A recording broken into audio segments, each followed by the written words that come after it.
All right, good morning, everybody. Welcome back to Lazy Crane Farm. It's been a couple weeks since we last did our last update, and so I want to give you guys kind of a heads up as to how things are going as we wrap up the season. So our farmers market that we're a part of, it goes until October 30th, and so we are still growing crops here at the farm and getting things ready. Obviously, some things are past its prime, and we're going to be taking those things out. And some things are still going and some things are still coming up. So we've been really happy with how we've been doing.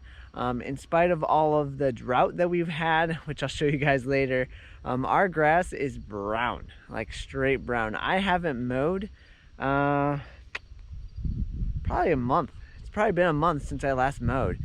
We just have not gotten any rain. We are in this little drought area that's really small. I'll show you guys on the map there.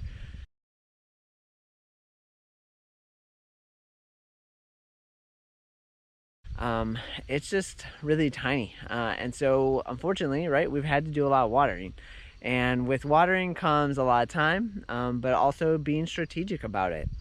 We've also had a lot of 90-degree days, and that's just kind of the thing that happens with farming, is you just have to play with the weather. You know, it gives you what you get, and that's it. So if you don't get rain, you got to figure out how to get water to your plants. And so that's what we've been doing, and had still some success with it. And so wanted to tell you guys that it's apple season. Our apple trees are loaded, which I'll show you guys here in just a little bit.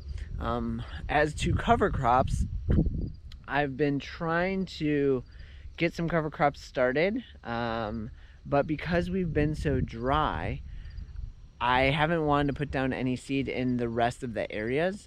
And so hopefully we'll get some rain like next Tuesday, I think it is, but I'm really not sure that that's going to happen. So we might have to come up with an alternative solution where I do actually water in the seeds, which I really don't want to because it's such a large area. I would rather Mother Nature, sprout those seeds for us, but unfortunately I don't think it's going to happen. So we'll just have to play it by ear and keep watching the weather and hope and pray that we get some rain, because it would make getting in our beds and rows so much easier. So let me go ahead and show you guys some of the updates that are happening here in the boxes as well as in the rows. Show you guys the apple trees and then our dead brown grass that I haven't mowed in over a month. So let's go ahead and check that stuff out. All right, so we're gonna check out the blackberries first. The blackberries are huge, and so we are trying to come up with some solutions as to how we're going to manage these next year. Blackberries grow canes, and those canes are very, very strong, and so we're gonna look at trellising these, creating some sort of a trellis to kind of use this box a little bit better. Because as you guys can see, right, the blackberry canes are out of the box and they're hitting the fence. And so some people would say, well, just let them grow into the fence. We could do that. It would actually like cover all of this fence here. It would cover all of that fence over there, right? And so we're just gonna have to kind of figure out what we want to do with that for the winter time.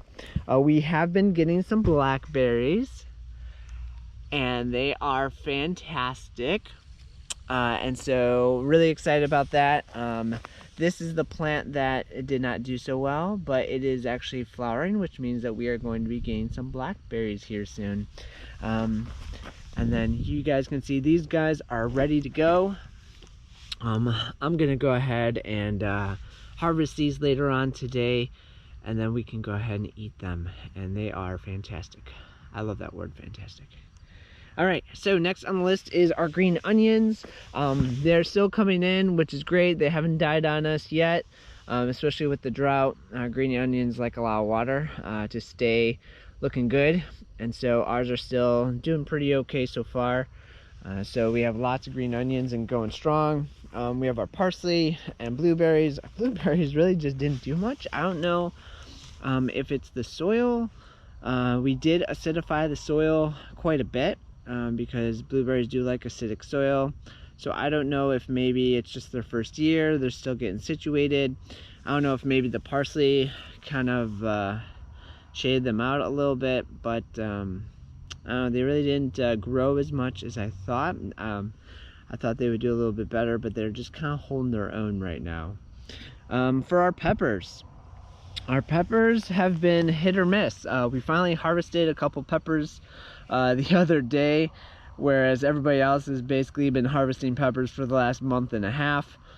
We have some baby peppers coming in here and there, and so we finally got some bigger sized peppers over here. But here's my hand.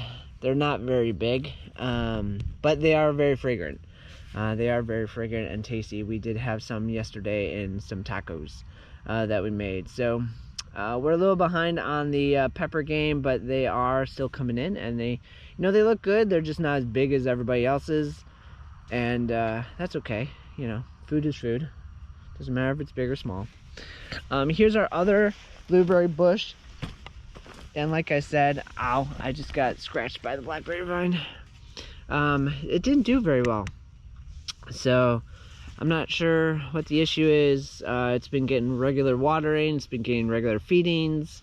It's just kind of just sitting tight. So we're not sure if the parsley is, stunting its growth or not, but they said parsley works really well next to blueberry bushes. So we'll see. Hopefully we'll get some more growth out of it for next year. All right, so we transplanted a whole bunch of marigolds into this bed because they were worth the strawberries, and we wanted the strawberries to grow a little bit bigger.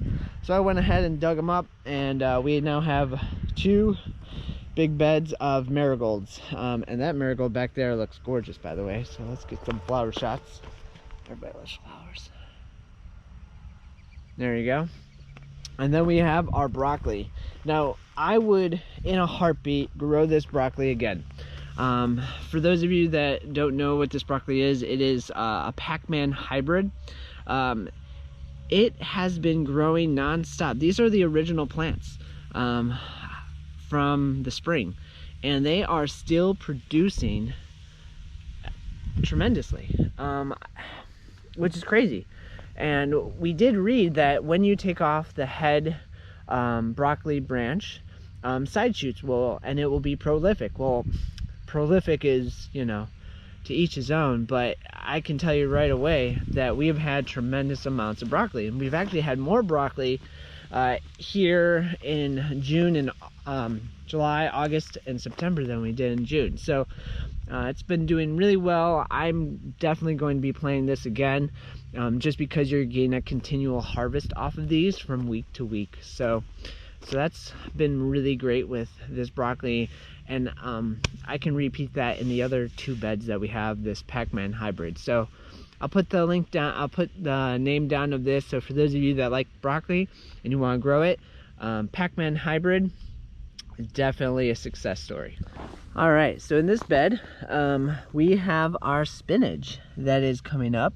We didn't have the greatest germination for our spinach, but just because it's been so hot. I mean, we're still having 90-degree days.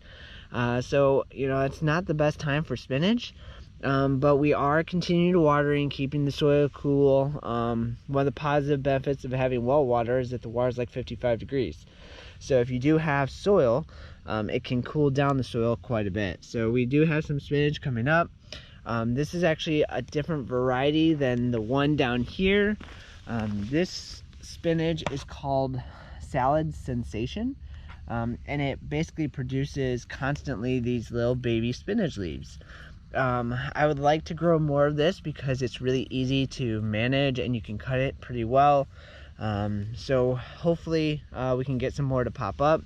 Like I said, germination has not been our friend in such hot weather. So unfortunately we don't have as much spinach as we'd like out of this bed, but we do have enough that I feel confident we can produce at least a couple bags each week. All right, so in this bed here we have spinach that I just planted, or not spinach, lettuce that I just planted, and we're hoping for the seedlings to come on up. I'm not going to open it up just because we've watered it and I want to keep the soil moist. Here is our basil forest that I refer to many times. It has flowered, but really it has made no determination on the flavor of this basil. This basil is unbelievably fragrant. I mean, if I were to pinch this off right now, if there was smell-o-vision going on, all you would get is this ginormous whiff of basil. And so really, for people who say that once it flowers, it's not good, I don't buy that argument with this type of basil at all. It is unbelievably fragrant and tasty. And we just continue to harvest off of it, and it just keeps growing and growing. So it's our basil forest, and we love it. One of the other things that I talked about is planting peas for the fall.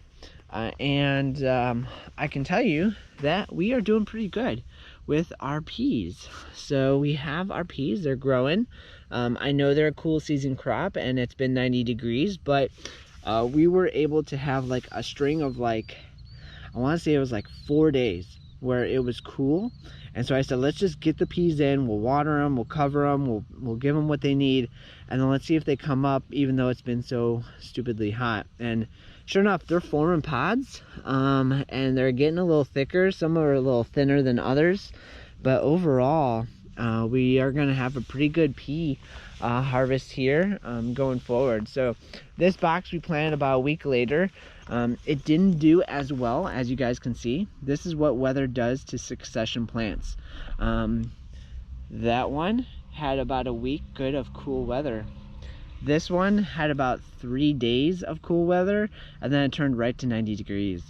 So you guys can see that we've had to replant here and here, as well as here, here, and here. And that's just because it's been so hot. So, you know, that's how it goes. And that's what we do. You know, we have to always fight the weather. So really excited about the peas. They're also really good for the soil. And then we have our carrots. So these carrots, if I can get a good photo of this, these carrots are actually, they were grown off of seed tape. So we were at Menards one day, and they had all their seeds on sale. And so as a result, this was like 55% off or something. So it was like $3 for a packet of carrot seed tape. And basically what it is, it's seeds placed on tape that you plant in the soil, and then it's supposed to automatically space them out, and all you gotta do is water it in. So what you guys can see here is that this row of seed tape did really, really well. It did really, really well. The middle row, we got 3 carrots out of the middle row, and then out of the last row of seed tape, we've got, let's see, it looks like 1, 2, 3, 4, 5, 6, 7, 8 carrots over there. So success, kind of.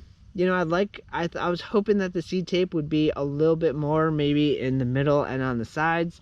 I wonder if maybe it was just too deep, or I don't know.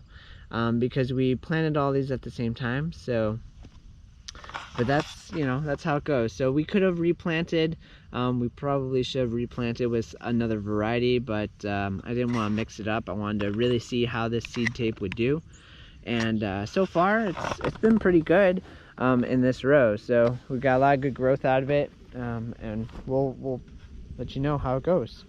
This is our cilantro. Oh, cilantro. We love cilantro. It is super fragrant. Everybody loves cilantro, but we are at the end of our cilantro. So all of this cilantro here that you see is very short. It's not very long. We've kind of just been letting it grow. We did plant some new cilantro, but it is not doing as well. This was cilantro that we planted that literally went to flower almost a week after it started producing, because it was so hot. And you know, that's the name of the game. So this year has been all about drought and hot weather. And then here are our beans, our bush beans, green beans. They've been doing pretty good. They've been holding in there pretty well.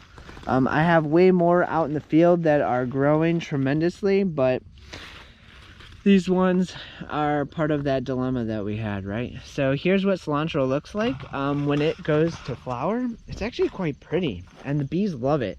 And it also smells really good too. So, you know, just by rubbing the leaves on it, you get a lot of good smells and so forth. On the back side of this, we have our peppers. And like I said, peppers have been, you know, a slow game for us. We haven't done that very well in peppers, but they are doing well. We got some more flowers here and here, so we'll get some more peppers coming out of this guy, and the others as well. For those of you that never have seen cilantro seeds, here's what cilantro seeds look like. These little balls. And so Eric and I are researching how to save them so that we can kind of use them for next year and get those going. So yeah, so these are the little seeds. They're like little, I don't know if they'll focus or not, but there you go. Yeah, so cilantro seeds. Now I know there's some people out there that don't like cilantro. That's okay, we love it. People buy it, we're gonna keep selling it. All right. So in these two beds, this bed over here, to the left, we have lettuce. We've been harvesting lettuce out of it, bib lettuce, which I've been very happy with. And I can't really complain about it. So let me show you guys what that looks like. And these row covers have been just a tremendous success for us.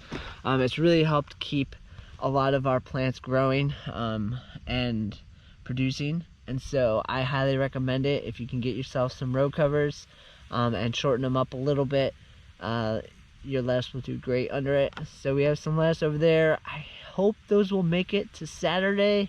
The one down there starting to get a little, starting to form a little bit, and what that means is that it's starting to bolt. So I think we might be okay. I might cut that one today and just get in the refrigerator, but it's good looking. So so yeah, I harvested a whole bunch of lettuce out of this bed already, and yeah, it's been doing good. I really like the bib lettuce. I'd like to try some other ones next year, but we've had really good success with the bib. It's done very, very well for us. All right, so cherry tomatoes. We love cherry tomatoes. We also just cleaned out our cherry tomato bed. This was a jungle, straight up jungle. You couldn't see anything. Putting your hand in there was putting your hand into a nest of vines that you didn't know if you were going to come out of. And so today, this is kind of what's left of our cherry tomatoes. We have quite a bit still that we're harvesting at this point. Been pretty happy with it. Recently, you'll see that some of these stems here, let's see if you see that, it has been de-leafed. And that is from the tomato hornworm, which is like literally the scariest and ugliest bug on the face of the planet. It is ginormous. It latches on. It goos when you kill it. And it's just been eating away at all of our stuff here. So you guys can kind of see that a little bit better. I know the sun's hitting it. But yeah, we went ahead and thinned out, got rid of all of the dead that was in here so that we could see our cherry tomatoes a little bit better. It was getting a little dicey trying to harvest them. And so we kind of cleaned them out a little bit. I'm actually currently trying to look for some tomato hornworms as I'm doing this video, because you guys can see how gross and disgusting they are. And I do give them a violent death just because they are scary. But I don't see any at the moment. If I find one, I'll come back and videotape it, but I don't see any currently. So, but those are cherry tomatoes, done well, love them. We'll do them again, but we'll do them much differently. We're going to trellis them a lot differently to get an easier way of being able to manage this. This is a hot mess and I can't handle it. So, all right, tomatoes. Went through, cleaned out our tomato as well. This has also been attacked by the tomato hornworm. I think I picked off like 10 or 12. This variety of tomato is called Big Boy, and you can see why, right? These are massive tomatoes. They have been cracking, and that's just due to drought stress. We've been watering every day, almost every day. We've been fertilizing. We've just been trying to keep up on them, and to kind of take care of them. But we do have a ton of tomatoes. They're still ripening. Like I said, we're behind the game in the tomato, but they've just been massive. So would I do big boys again? I don't know. They grow tremendously. I mean, they're all over the place. If I could trellis them a little bit differently, I probably would. But at the moment, they're just kind of all over the place. So, but yeah, they are just huge and massive. So I don't know. But I like them. They're tasty. We had them in tacos yesterday. And they looked really good. Sorry if I'm rambling. I'm currently looking for tomato hornworms because they were in here yesterday. And I pulled off a bunch, and they're bad creatures. So, like I said, if I find one again, I'll videotape it. But they're scary looking. Alright, so strawberries. Let's go on to strawberries. They're doing good. You can see all the marigolds are missing out of the front here. I dug those up and moved them. I'm going to do the same for the ones in the back so that we can give more room to our strawberries. Here's what this looks like. Again, once again, our marigolds are ginormous, and they've done really well. And so we have our strawberries here and here that are going to be spreading, and so we need to go ahead and fill this in and get it done. So that's pretty much all the updates from the boxes. This is our asparagus. It's been coming up really nice. Been very happy with it. Usually it's 2 to 3 years before you get asparagus. So we have nice asparagus. So we've just been cutting them and just letting them send the energy back into the roots to grow a little bit better. And then this will be a whole bed of asparagus, which is really cool.